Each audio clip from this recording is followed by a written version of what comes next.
ঢাকাই সিনেমার সুপারস্টার শাকিব খানের নতুন লুক নিয়ে নেট দুনিয়ায় চর্চার শেষ নেই। এই রেশ কাটতে না কাটতেই শাকিবের সেই আলোচিত ছবি দেখে নিজের মতামত জানালেন জনপ্রিয় অভিনেত্রী নুসরাত ইমরোজ তিশা। তার মন্তব্য শুনে নেট পাড়ায় তোলপাড়। ঠিক কী বলেন তিনি, তা নিয়েই আমাদের আজকের এই বিশেষ প্রতিবেদন।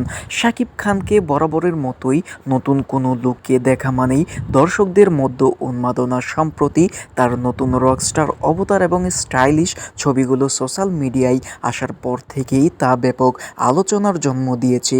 ভক্তরা যখন তার এই নতুন লুকের প্রশংসায় পঞ্চমুখ, তখন এই বিষয়টি নিয়ে প্রশ্ন করা হয়েছিল অভিনেত্রী তিশাকে। তিশা উত্তরে বললেন, শাকিবের এই নতুন লুক দেখে তিশা বেশ অবাক এবং উচ্ছ্বসিত।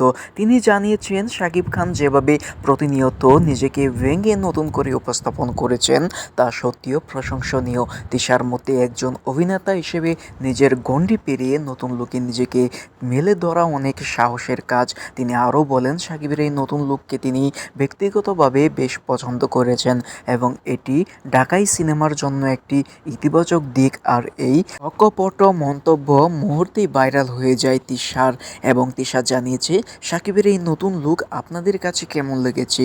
তিশার মন্তব্যের সাথে আপনি কি একমত? কমেন্ট করে আমাদের জানান। বিনোদন জগতের সব খবর সবার আগে পেতে সাবস্ক্রাইব করে রাখুন ড্রিমস নিউজ টিভি।